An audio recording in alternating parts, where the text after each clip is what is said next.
Live from the North Carolina Museum of Natural Sciences in beautiful downtown Raleigh, it's the Science Cafe with your host, Brian Mallow. Yay! Yay for me, your host, Brian Mallow. Good evening. Welcome to the Daily Planet Cafe here at the Nature Research Center at the North Carolina Museum of Natural Sciences. And it's Thursday night, so here at the museum, it's Science Thursday, and this is our Science Cafe. And as you know, we always have quite a variety of talks. A lot of times, because it's a natural sciences museum, it's a lot of natural science and a lot of biology and biodiversity type topics. Tonight, it's a technology topic.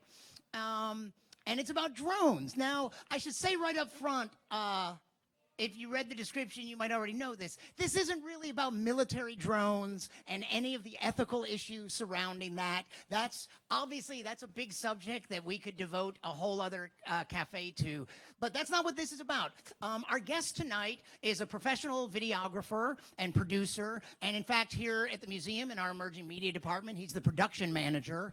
And ever since they've been available, he became a very early adopter of the drone technology to use for professional purposes, for photography and videography. And also, as you'll find out, that he does some other fun things with them, because there's a community of people that play with drones here. They use them professionally, but they also play with them on the weekends and race them. And he'll tell you a bit about that too. So, as always, it'll be, half our program will be his presentation, and he actually has some stuff to demo for us and some great video stuff to show us of what he's done. And then the rest of the program will be question and answer. You provide the questions, he'll provide the answers. How about a nice round of applause for our guest, Matt Jones? Thank you, Brian. Thank you. Thanks, everybody, for coming out. I'll just go ahead and say it's kind of weird being up here. I'm normally on the other side of the camera, so I'll try to use good mic skills and try not to bore you guys too much. This mic does seem like it's cutting out a little bit, but maybe I should move it a little bit further away from I don't have quite the voice that Brian does. Thank you. That does sound better. Okay, so anyway, I'll just start off with as far as my qualifications. I've spent about 20 years shooting video, mostly out of full-size aircraft. And that means like helicopters. So this is a helicopter. This is a Robinson R-44. It's got a camera mounted on a gimbal on the side of it. And there's a picture of me shooting. So on this particular shoot, we were shooting some video for RJR. We shot some of their tobacco fields and their drying facilities. But tonight we'll talk about a couple of different things. First of all, what is a drone? What's the definition of a drone? What are the different types of drones? How do they fly? What are the components that make a drone actually fly? And what are some uses for drones? There's just amazing uses for drones these days. And every day people think of new things to do, so I'm sure a lot of you have seen stuff you might want to ask me about. I may or may not have seen it. I'll also tell you I'm not a doctor. I'm not a PhD. My hope tonight is to give you guys a really good idea of the way drones work, and basically just let you know that it's not all about spying and peering over somebody's backyard. There's a lot other good things that drones do. So so the emphasis will be on aerial imaging tonight. But so what is a drone? Here's the dictionary definition of it there. We'll skip down past the male B, the idle person, down to number 4. It's a pilotless aircraft controlled by remote control. So there's this whole thing about, is it a drone? And, is that a bad word? So people started calling them UAS. UAS is unmanned aircraft systems. So unmanned aircraft systems basically describe everything that it takes to fly the drone, to control the drone, to be able to see what the drone's doing. And it's just, when people say drone, they just have this negative public image that's really, unfortunately, in my opinion, brought up. It's just kind of used by the media. We've got these commercials where the drones are attacking people that are trying to buy a car. And then you've got, drones spying on people and different shows, South Park. And then, of course, the real bad guys are these guys that, people in other parts of the world do fear, and of course they've got a negative public image there. These are the Predator drones, of course. But we're going to call it a drone, and hopefully I'm going to change some perceptions of what you think about when I say drone. So different types of drones. There's many different types. The two main types that I've come in contact with are going to be fixed-wing drones and rotorcraft. The main ones that I deal with, the ones that I've got up here, are rotorcraft. So we'll talk about those. Everything from a helicopter to a quadricopter to a hexacopter, and this one with 8 arms is an octocopter. Basically, the quadricopters are really the most common multi-rotor, and most of the ones that you see out there are going to have 4. Some of them they'll fly with 3, they'll fly with 2, but they found that 4 is really the most stable, easiest to control. But the same principles that you use on a quadricopter are going to apply both to the hex and to any other type of multi-rotor. Basically, the quadricopters are based on the weight of the payload. Their size is going to vary. So something very small, like this one that you see, I've actually got this guy right here, this little tiny guy here, is able to carry a small camera. It's able to carry a transmitter. Something bigger is going to be able to carry a little bigger camera. It's going to have a little bit more range. And then something like this will carry a full-size DSLR and get some really, really good footage. So I'll just show you a couple of examples of some stuff that I brought. We'll start with this big guy. This is a hexacopter. And, of course, it's got 6 arms.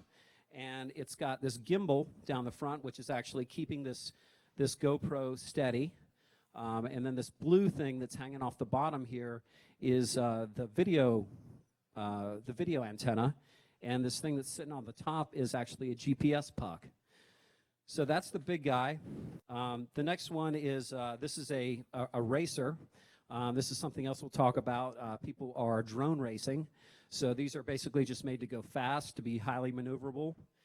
And then we get more to the toys. This is something that has incredible capabilities that you can buy in your local hobby shop. The other ones I've actually built myself. And it's just amazing to me. I had to bring this one because the capabilities of something, the technology that's gone as something this small, everything that we talk about, with the exception of the camera tonight, all goes into something this small that includes a battery. So that's the quick show and tell. We'll get more into that as we move on. So how do these things fly? Basically, you've got 4 rotors on a quadcopter, and they actually, each of 2 propellers spin separate ways. So half of them will spin clockwise, and then half of them spin counterclockwise. And as these rotors turn, they actually produce torque, which will try to turn the copter one way or another. So if you decrease the amount of rotation on one set of propellers, it actually allows the torque to turn the multi-rotor. So by varying the speed of those props on either side, you're able to turn the multi-rotor left or right. And the same principles apply to pitch and roll of the aircraft, so that if there's more, say, on the back of the multi-rotor, then it pitches forward and it moves forward, or if it's on the right side, it will pitch to the left and it'll go to the left.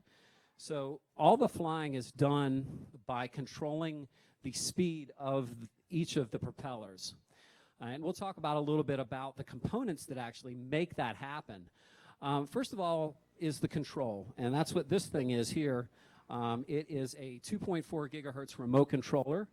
2.4 gigahertz is it's a radio frequency, and they change. There's a lot of different frequencies that people are using for both control and for getting your video back and forth. And they're actually using some bidirectional stuff now that's kind of Wi-Fi based. But the overall stuff in my experience has been a 2.4 control.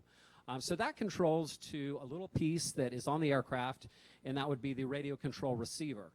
And then that receiver, I'll just kind of go through, this is kind of like your neck bone is connected to your, so we're just kind of going to go through the components here. But the radio control receiver then actually transmits to the flight controller, hey, he's telling me I want to go forward. So the flight controller says, okay, one of the inputs that I've got, he's telling me to go forward. So what does the flight controller do? Well, the flight controller is the brain of it. It's got all these inputs coming into it, and it's control signals from the radio receiver. It's compass, directional data, GPS data. It's got a 3-axis gyroscope. It's got accelerometers. It's got a barometric altimeter. All of these pieces of data will actually go into that flight controller. And when you say, okay, go forward, it goes, hang on a sec. I got this, I got that, I got this. Okay, what do I need to do to make this craft go forward? And that's that. So it takes all of that into account and then actually moves forward. We hope. So that's what goes into the flight controller. What comes out of it is going to be these control signals, which go to electronic speed controllers. So they're actually a piece of equipment that transmits the high power from the battery and gives each motor the exact amount of power that it needs. So, you know, if it wants to go, say, 50% on both of the back rotors and 30% on the front two, it's going to tilt forward and it's going to move forward. So this is just a breakout of the electronic speed controller and the motor, and I've just labeled these pieces here. The high power comes in, and then the flight controller will actually send it on that little line, feed it the amount of signal. It'll send it a signal to tell it the amount of current to let through to the motor. Most of these use brushless motors, and gets really good performance, very little friction from these motors. So let's start talking about some of the uses for multi-rotors and for drones. The main one that I like to basically, that I'm interested in, is aerial imaging. And that means taking pictures from the air. So that means taking photos, taking videos, and coming from my past, I'm able to take basically techniques and things that I've learned in a full-size rotor and apply it to a small rotor like this. It was interesting to me when I started doing some research to find out the first aerial video was this one made by Wilbur Wright. It's a German name, und sein Flugmaschine or something. I'm sure I killed that. But I'll just show you about 10, 15 seconds of this, just kind of so you know where we're coming from. I think it's going to play here. Okay. It did play earlier. Okay, I think I went past it. Let's see if it'll play now. Might take a second. Anyway, the video just shows that, let me go back to it, and it should start on a click. But basically, it just shows you the, oh, here we go. It shows you where it was from. And I'm sure when you first saw this video, you thought, oh my goodness, we have something here. And it's a very interesting video. It's pretty basic stuff. They kind of fly back and forth, and there's people on horses and stuff. So this might be something you want to YouTube when you get home and check it out. So I'm just going to go ahead and skip through this because we've only got limited time. But I will show you some of my work. This is aerial imaging that I've done. Basically, just going from a full-size chopper to a drone. There's a lot of things that you don't have to worry about when you have a pilot. But these are some things that I've put together in the last year or two. So let's just take a look at this. It's about 90 seconds.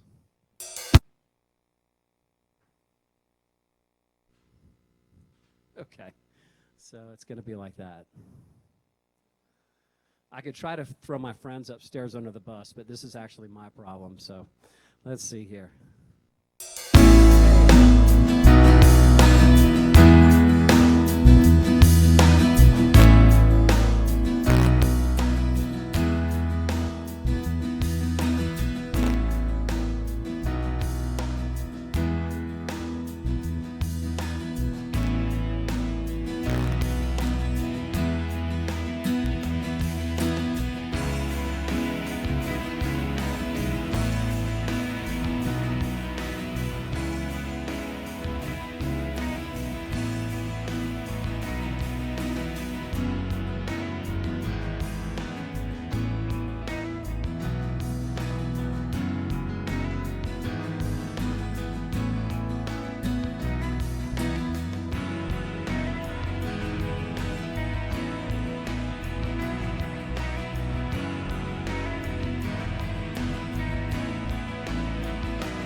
anyway, so that just gives you an idea. Thank you very much. Glad you enjoyed that. It was fun doing it. So just gives you an idea of where we've come when you start looking at, where the Wright brothers were making their aerial video. And I'll try to explain a couple of the pieces that make that very nice, smooth video possible. So let's talk a little bit about the team. Basically, one person could do it all, but it's not really safe or best practice to do that. So normally when I fly, I like to be the pilot. But as well as having a pilot, you'll have a spotter that would keep an eye on the aircraft, make sure that there's no other full-size aircraft that are going to be approaching, power lines, trees, anything that if the pilot is fixed watching a screen, watching the video, they're going to miss. That's why it's also nice to have a camera operator. So in the best practice setup, you actually have someone that's flying the drone and then somebody that's actually directing the camera. So each person can concentrate only on that job, and then the spotter can keep a line of sight on that aircraft to make sure it's not going to hit anything, and to let the pilot know the proximity to obstacles, that kind of stuff. Now, the commercial use of UAS is limited at this time. The FAA has been working on some regulations. Unfortunately, we are far behind many countries in developing rules permitting commercial use of drones. So it's something that I'm really looking forward to, is them kind of getting their act together. As soon as that is available, which allegedly is going to be later this year, we've heard that before, that's something that I'll be doing. Let's talk a little bit about the way that this works. We've got that 2.4 radio control transmitter, and you see the drone up in the air. So it sends that control up to the aircraft on 2.4. And then the aircraft actually sends the video signal back down to the ground. And it can be a pair of goggles, or it could be a monitor like this one, and it sends it down on 5.8 gigahertz. So there's no chance of crossing those two streams. The 2.4 and the 5.8 work together simultaneously so that you can get control up to the aircraft and you can get the video back down to see what you're shooting. So without spending thousands of dollars for an HD setup, normally what you use is a standard def video feed for framing and HD for the editing. So basically the camera records HD on the ship, and then you don't see that until it comes back down, and then you get the card out and you look at it and say, yeah, I framed it right, and it looks really good. So what does that look like? Well, I've got another video, and I'm hoping it's going to play here. Okay, so here we can see, this is the downlink, and on the right-hand side, you can see the HD. This is what was shot, and I put these two frames together so that you can see that it's really the exact same thing. So you're seeing it on this little teeny monitor in standard def, but it gives you the full view of what you're looking at. So you're able to frame the shot. I drove my Jeep out into this field here just to kind of give me a subject to shoot at. But you can tell basically you're just able to see exactly what you're shooting in real time, and that's what's being recorded on the HD. We'll move forward. Let's talk about camera gimbals. The gimbal, like I said before, is this little thing on the front of this. This is a DJI 550, and this gimbal right here is one of the best. It's actually called an H3 3D. It's made for the Hero 3 or the Hero 4, which is a GoPro camera. It's perfectly balanced for that, and it's called a 3D because it's got three axes of stabilization. And it's going to basically just move opposite of any movement of the multi-rotor. So it also allows you to control different axes so that if it's not pointing straight down, you want it to point straight down, you can make those adjustments. The yaw, basically where it's pointing, is actually controlled by the aircraft in this one. But on those two operator setups I was telling you about, you basically have a 360 in all axes control of the camera independent of the multi-rotor. But on a single operator, you control the yaw with the multi-rotor. So whichever way the multi-rotor is facing is going to be the way that the camera is facing. And it's really, really accurate, down to 0.03 degrees. So that video you saw earlier, most of that was straight out of the camera. I maybe did a little bit of color work to it, but as far as it being steady, it just keeps it just crystal clear steady. Here we see a large gimbal for a DSLR. These guys are going to go for about maybe $5,000 or so just for the gimbal. And then the smaller ones for the GoPro, like I have here, they're going to be more like $500–700. So they're expensive pieces of equipment, but for what you get out of it, I think it's worth it. And there's the little H3 3D. So how does it work exactly? Well, so the gimbal, if you see that this is a multi-rotor and you've got a little camera underneath it, and there's the G for the gimbal.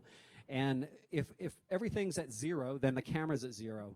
But say if the aircraft pitches forward at 30 degrees, the gimbal will react in real time and give it a positive 30 degrees. So it basically goes exactly opposite of the multi-rotor. And then the other way, if it goes, I think I said that wrong, but if it goes 30 degrees the other way, then the gimbal goes 30 degrees the other way. So here's a video showing the gimbal working on this 550. And you notice that the multi-rotor is just flying erratically. It's flying around. I'm doing that on purpose just to show. And if you'll notice that the camera is really staying pretty level. And in this next frame, I actually, okay. Here we go. So on this next frame, actually, this is that same shot on the left where you can see the multi-rotor moving around. The view on the right is actually what it was shooting. So you can see all that crazy back and forth, and the video is pretty clear. I mean, you can even see the arms coming down when I'm pitching forward and back, and it just keeps it just nice and steady. So it's amazing what these little pieces of equipment can do. There's cheaper ones out there, but these are the ones that I've done a lot of research, and they're just leading the field. Part of that is the manufacturer also builds some of the flight controls, so they're gleaning some information off the main flight controller also in order to get some very precise information for the gimbal. So we'll move on here to the many other uses for UAS. It's just amazing. I mean, every day I hear about stuff, and I'm constantly amazed. This is kind of a funny story. There's this drones for whale research. You might have heard about this. They basically wanted to sample the mucus of whales. They wanted to find out what was in the mucus of whales, and how do you get mucus out of a whale? Well, you get a drone, you put a cup on top of it, and then you fly it over a blowhole, and you collect the mucus. So there's one use. Aerial mapping. This is a team out of Switzerland. They basically used a series of fixed-wing drones, and they flew around the Matterhorn and mapped it, and basically took all these data points and was able to build a 3D model that was very, very accurate based on just the information that they got from the drone. Let's see, for agriculture uses, I mean, it just goes on and on with, you think about a farmer that's got just miles and miles of fields. How does he know, what crops are good, what crops are bad, what's happening in the far end of the field? Well, he has to go out and find it. He has to go out and see it. Now, if he had something every morning that went up and it flew back and forth and it said, okay, here's a problem area, here's a problem area, it's really an invaluable tool that farmers are starting to use, mostly not in this country, but hopefully in the future they will be using a lot more in this country. And then also for pesticide spraying. This is a big single rotor that's doing some spraying of pesticides. So that way, you're not risking somebody's life by them flying close to the ground and getting in contact with these pesticides. You just put it on a drone, the drone flies around and somebody's controlling it. And then of course the military. besides just dropping bombs on people, they're protecting our troops so that when troops go somewhere, they've got a small drone that they can take out of a backpack, they throw up in the air, and if it gets shot down, it gets shot down. It's a drone. But they can image the enemy. They can see where the enemy is, see what type of ordnance is looking at them, and basically get that video right back to them and be able to plan out a strategy on the ground without really the help of choppers or a predator flying or maybe a spy satellite or something like that. This guy, I think I can't remember, I think it's a X-47 or something. It's actually a drone. They have flown this off of aircraft carriers, and it's basically it's a full-size aircraft that is controlled remotely. And there is some talk about them making full aircraft carriers that have nothing but drones on them. They're again, protecting the men and women that normally fly these things. So search and rescue is another big field. You may have heard of drones finding people as they're lost in the wilderness. They'll attach FLIR cameras, infrared cameras to these drones, and mostly at this point they've been used by hobbyists to help out search and rescue because the FAA won't allow them as a commercial use to go out and help find people. But they have found people. They've already proved that they're very valuable for this. So I think this is something you're going to see a lot more. And then, of course, and then also is the search and rescue of just somebody at the beach. This one, I think, is from the French Riviera. They have put life preservers on one, and if somebody's out there and they're drowning, it would take off, go out there, and drop a life preserver right on top of them. So if there's heavy surf or something, some reason why it would take a while for a person to get out there, they can just take the drone off, get out there, drop the thing down. So just quickly run through some pros and cons. How are we doing on time, Brian? Okay. Yeah, so we'll kind of go through these pros and cons. Basically, these are the ones that I've already told you about mostly. Yeah, I already told you about all those. And so the conclusion, the takeaway, it's not really the end. Don't get too excited. But the conclusion that I'd like you to walk away with is drones are good. So don't be scared of them. And then one other thing that I'd like to tell you about is the sports and recreation, and that's something that Brian alluded to. I like to do the aero imaging. I like to take pretty pictures, been doing it professionally for years.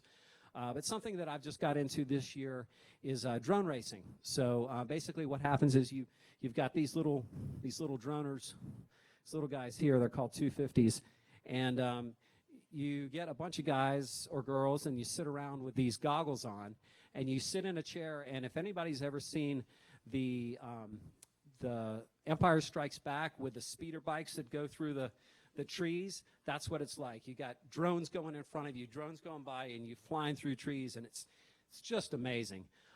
This is a kind of a picture, and they've often got LEDs on the back so that you can see the drone in front of you. So here's a short video.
That video was produced by Justin Brown. He did an excellent job of putting that together. So to wrap up now, the video crew upstairs is going to switch these monitors, and we're actually look at the video output of this tiny little drone. The cool thing about this is that it has everything that the full-size drone has. It's got the rotors, it's got a transmitter, and it's got a camera on it. So, okay, seems like we're having a little bit of problem with the signal. Not sure why. I was hoping to demo this, but if it's not going to work, we might have to skip this. Well, we're back for a second. Let's see if it's going to work. I'll just pick it up and just to test it. Well, let's see if I can fly it and see if it'll work.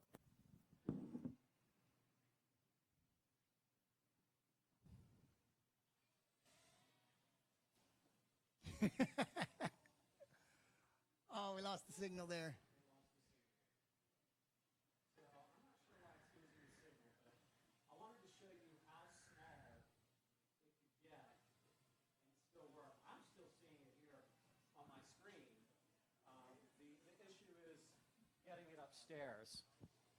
The issue is getting it upstairs, and I'd rather not fly it over people just for safety's sake. I saw in your video you fly over water. That has to be kind of scary, huh? It is. It is a little scary, especially With an expensive one. with an expensive one, exactly. Here it's back. Oh, we had it for a second. Yeah, so I think the length of the cord might be an issue. Whoa. Hello. So Pilot. yeah, I'm trying to talk and chew gum at the same time here. Anyway. Maybe you'll get a better signal out there. Yeah, I think I'm just gonna land it here, and then we. Oh, now it comes. Oh. There we go.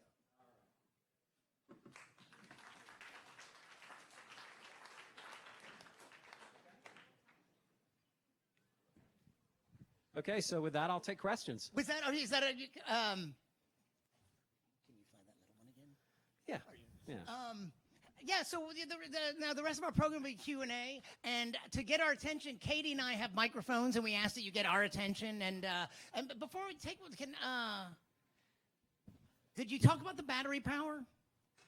What about the battery power? Well, so that's one of the limitations you said. You said limited range, Right. and because weight is at a premium, they can only carry so many batteries. So that's probably something that you look forward to advances in. But how long can you fly? Like a drone that you would fly to shoot that beautiful footage. So that's probably your bigger one there. Right. How long can you fly that thing? So this one runs off a 5,200 milliamp battery, and everything runs off the same battery. So we've got 6 rotors, we've got a video transmitter, we've got a GPS, we have the receiver, we have the gimbal. The camera probably has its own battery, right? It actually powers the camera also. So if the camera runs out of power, I like to charge it up just as one less thing sipping off this battery. Right. But yeah, I think so I'll get about 15 minutes of flight time. So you probably own a few batteries. I own a few batteries, yes. Yeah. The little racers run about 4 minutes, but they run about 50 or 60 miles an hour. So. Very cool. And the one thing that really impressed me in all that aerial footage and the fact that you're using this little, pretty inexpensive GoPro video camera, it's very impressive, the quality. Like you would think that it was shot with a great big 35 millimeter film camera or something, but the detail that that little thing delivers is kind of amazing. So as a video professional who used for decades all sorts of video equipment, isn't it kind of bizarre to rely on a dinky little camera like that and have it be that impressive? It is. Yeah. It's a little counterintuitive, but knowing what I know about exposure and some of the things that you can do to it in post allows you to really glean that type of quality.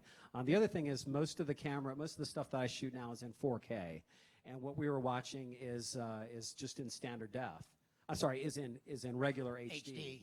So having 4K to start with and then squeezing that down just packs those pixels in. And you So really does GoPro can shoot in 4K? shoots in 4K, yeah. So there's hardly TV, that's the new, if you don't know, that is the highest resolution, the newest televisions that are, hardly anyone really has them yet, but it'll be standard eventually. Yeah, it's kind of like, I always think about like the old Disney movies. You'd get a VHS cassette and you'd stick it in and just be crystal clear. and then you'd go out and shoot with your VHS camera, if anybody here remembers VHS cameras, and you look at it and you go, that looks nothing like. Well, it's the same thing, because they're oversampling. They shot those cartoons on 35 or 70 millimeter, and then they squeeze it down to just that resolution. Better than shooting on VHS. So let's take a question from the audience. So you sound like a really careful and sane operator, but obviously lots of people out there aren't that responsible. And we've been reading recently about driverless cars that are actually stymied by the fact that they play by the rules so precisely and human drivers don't necessarily. What kinds of regulations do you think it's going to be important to put in place so that bad stuff doesn't happen? I mean, worse than somebody getting a pizza dropped on their head or whatever. Right, that's a good question. It's really, in a free society, in order to restrict the rights of people to do stuff, it's always that two-edged sword.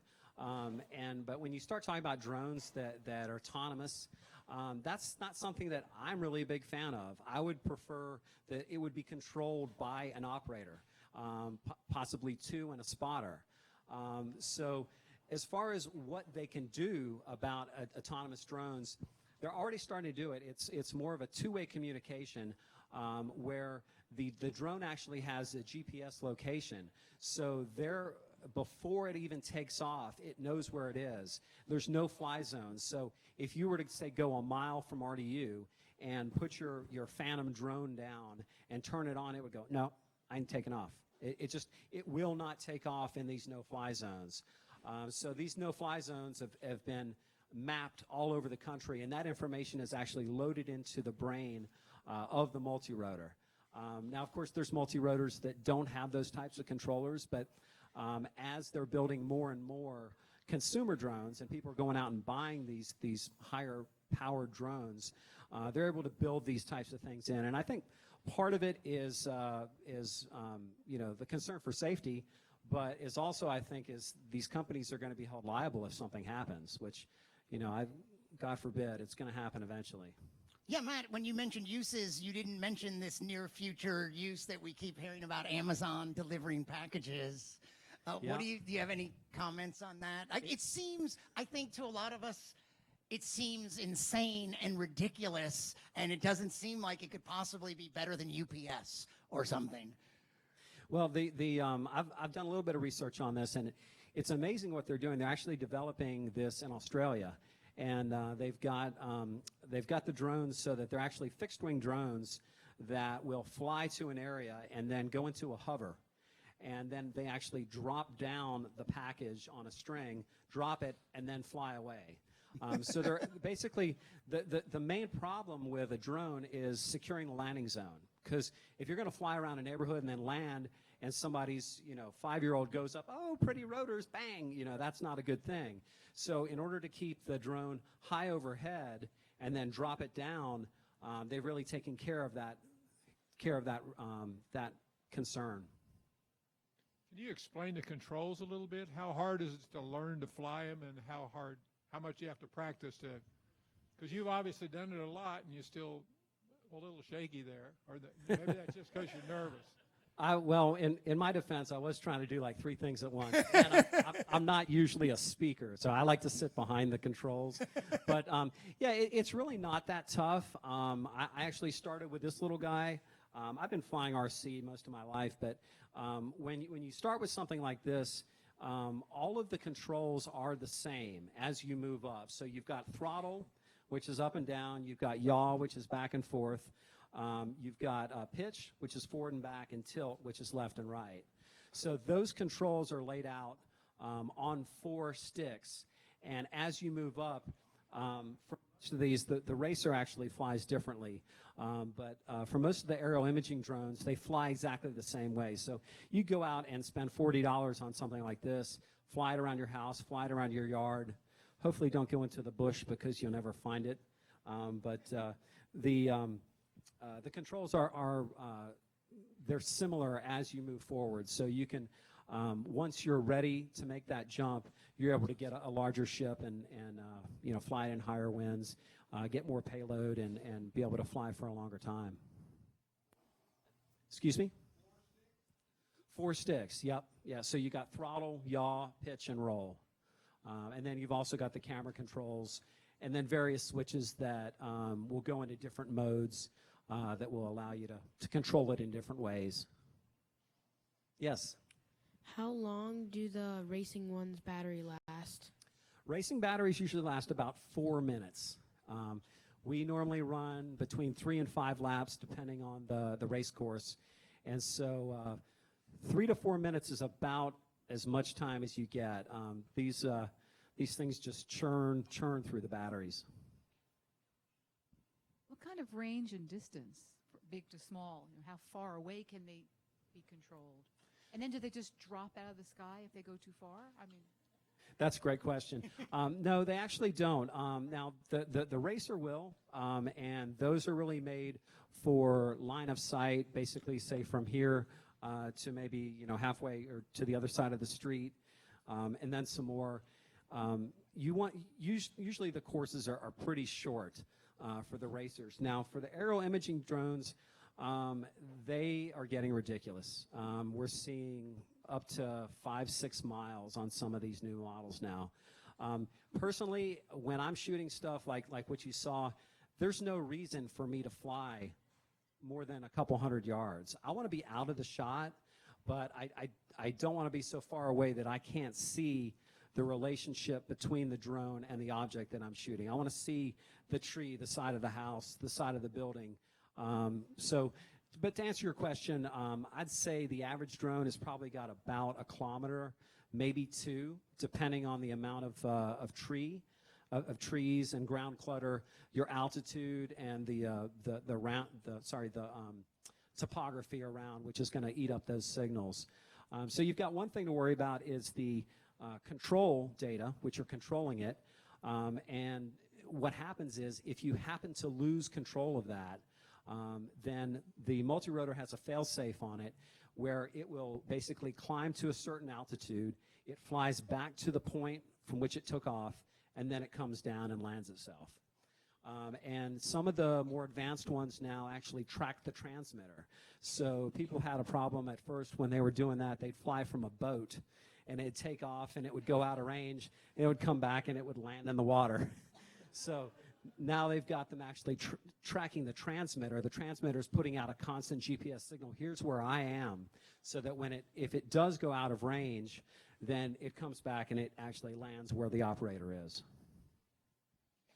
Is anyone working on, or do you think there will ever be solar-powered drones? There are. I've heard about solar-powered drones. They've actually got I think a test that was successful where they use gliders, powered gliders. They have some small motors in them. Basically have the entire wing as a solar wing that basically soaks up the energy and keeps them flying at night. But they have algorithms that will find thermals, and they'll basically just circle. And the test that they did was where they had several of these that would just fly circles, and they were able to cover a very large area. And the idea for this was that they would be cell repeaters. So when you've got an area such as the middle of Africa or something where it's not possible or financially advantageous to go out and put cell phone towers every couple of miles, you could have repeater drones up above circling that could pick up cell phone antennas and then cell phone signals, and then repeat them to the next drone over, and repeat them to the next drone over, and then bounce it down to the landline. So that's a really exciting possibility that I've heard about.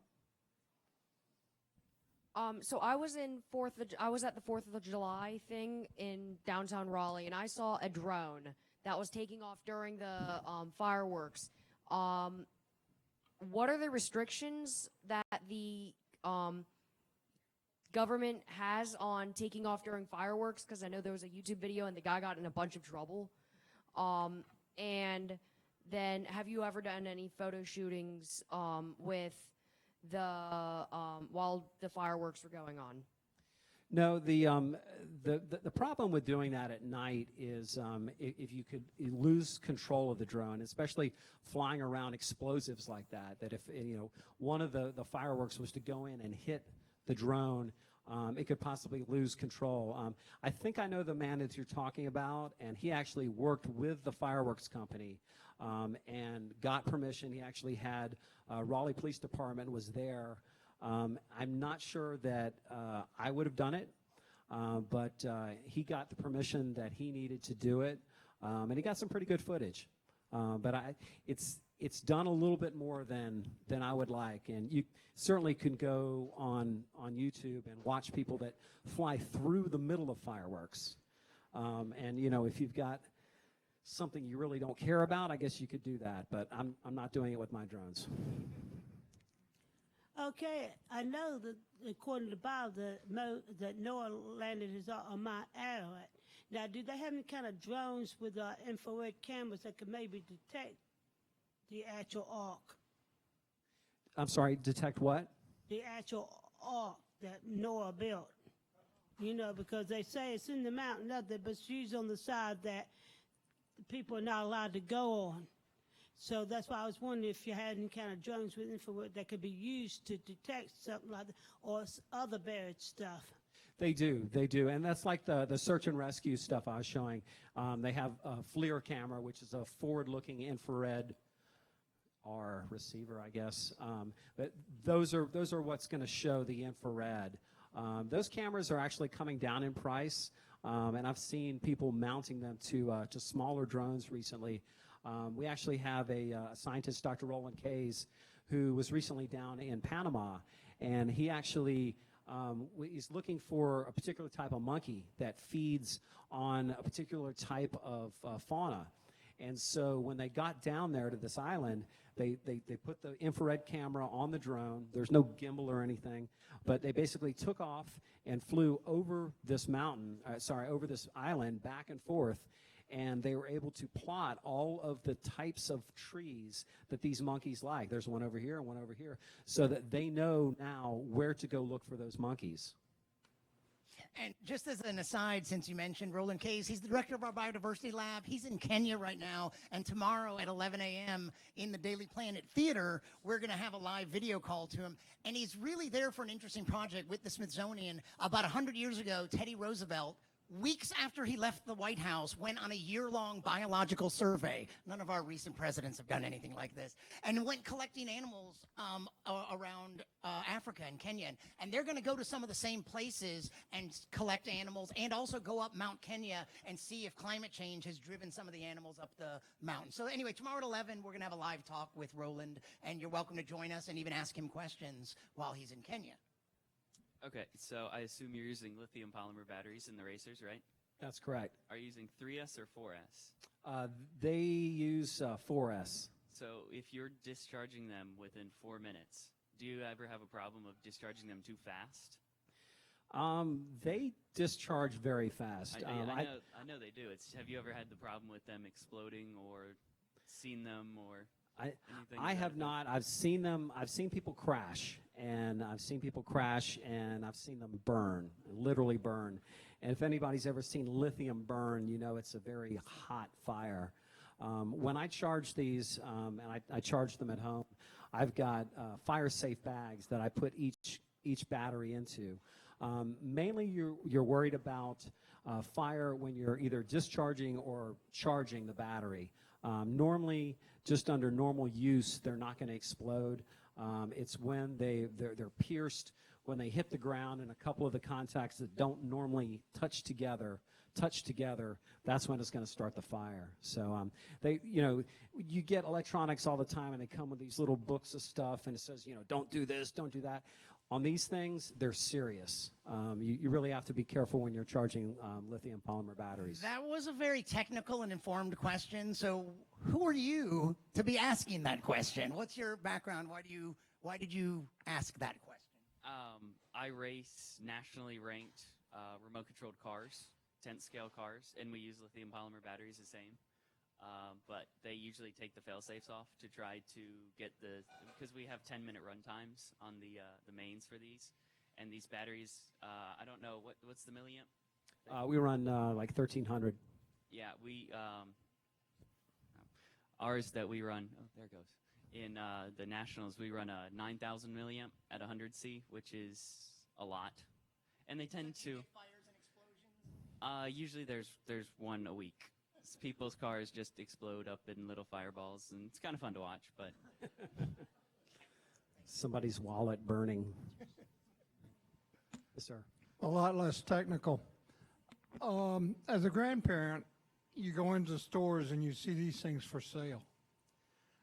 I'm curious as to how dangerous those propellers are, because kids tend to run toys into other kids. Yeah, and you're going to see, like particularly this little one that I was flying around, these have got prop guards on them. So, you know, when it bumps into something like a head or something, it's going to keep the props off someone. Something like this, I told my sister once, you could hit a baby squirrel in the eye with this and it would be fine. These little props, they're really not going to hurt. Something larger, you know, the 550 or this racer, this would probably cut through, you know, skin pretty easily. But that's not a toy. This is not a toy. This is not a toy, and I don't think you'd want to spend the kind of money that this cost. But the thing is the prop guards, and a lot of the consumer drones will have prop guards. One of the most popular ones out there today is called the Phantom. And there are prop guards available for that. So even getting into some really high quality aerial imaging with a Phantom, you're able to buy equipment that you can bolt onto it, which makes it a lot safer. They're basically just guards that go around the outside of the prop, so that if it gets near something, then it basically bounces off instead of stopping the rotor and hitting somebody with it. So I had a question about crashes. You've kind of glossed over that a bit, but how often do they crash? How much of a repairman do you have to be? Do you buy insurance for these things? There is insurance available, and the AMA, which is the kind of the governing body of RC sports, as long as you're flying in a safe manner under the FAA guidelines, then there is a certain amount of liability insurance that comes with your membership. As far as how often do they crash, very rarely if they're flown correctly. If you're not hitting something, if it's properly maintained, if you're not flying a propeller that's been damaged by hitting a rock or a tree or something. And that's what I'm talking about, the aerial imaging drones. Yeah, I've probably got $3,000 or $4,000 on, you know, locked up in this, so I'm very careful that it doesn't hit something while it's flying. And with the racing drones, that's what they're made for. They're made out of carbon fiber. And they are just rock steady. You know, I had this one fall on a concrete from about 75 feet, and I broke 2 propellers. So this one's probably crashed at least 100 times. And as far as being a repairman, you do learn to do that. You either learn to do that or you learn to pay a lot of money and wait a long time for someone else to fix your drone. But that's one of the ways that I've always been into model making and learning the components and putting something together not only gives you that pride of putting it together, but it also gives you the knowledge in order to fix it. So if something's going wrong, you can identify which component is giving you problems and then, you know, basically fix that.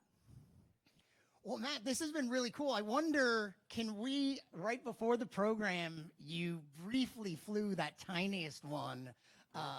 Can we give it another go? Can we see another little demo of that little, and that's only a $40, so the controller and the drone? Yeah, so all of these drones actually, I've got paired to this large remote here. The little guy came with this little pipsqueak remote, and one of the cool things about this one is that it's got the LEDs on it. And I'm going to try not to crash this or run this in anybody while I'm talking. But if you remember, kind of red in the rear allows you to kind of figure out where it is in space, and even if it's... Okay. Mostly. Try to be sneaky about it, but Can you send it out there a little? I'm not going to. Just send it towards some of our regulars. They don't mind. They come all the time. They like Close Encounters. Drop it in your mom's wine. Yeah. That's awesome. So this one, $40. If it hit me in the head, it really wouldn't hurt. Do you want to fly it into my head just to prove it? So that's very cool. So I'm sure as we wrap the program up, maybe people would like to come up a little closer and you could point out some stuff. Absolutely. And anything else that, what do you want us to know, leave us knowing about the drones? Yeah, one thing that I think is a common misconception is that people are out to spy with drones. And it's just, don't want to offend anybody, but most of the people I know aren't interested in looking into any of your backyards. It's just... if they only knew what was in the backyard. No. Yeah, anyway, not me. But, Yeah. But the other point is that with these types of cameras, the type of shot that you're going to get from that 30, 40, 100 feet, the people are going to be minuscule in it. These types of cameras are better for shooting big objects, buildings, scenery, that kind of thing. And to think about spying on somebody with something like this that's got loud motors that are where basically somebody could just walk up to the fence with their cell phone. I don't know where my cell phone is, and just hold it over the fence. And what sound does that make? And you've got zoom capabilities on your phone, and people really, they just kind of overlook that. But because they're drones, people are afraid that they're spying on people with them. What's the ultimate thing you'd like to do with a drone? Like maybe there's been legal restrictions that have prevented some things, but what, like ideally, if you weren't limited by law or battery power or some technology, what is it you want to do with a drone? I want to fly in the drone. Yeah. I want a really big drone like this racer that I can just fly around in. If you do that, is it a drone anymore? Isn't that just a plane? It's not. That's correct. And one other tiny question. So you showed some fixed wings. So those were not like helicopters or rotors. It was like more like an airplane with, did it have a prop in the back, the fixed wing? Yep. What about that? You haven't flown any fixed wing? I have flown some fixed wing, and I'm actually building a wing right now that has a camera on it.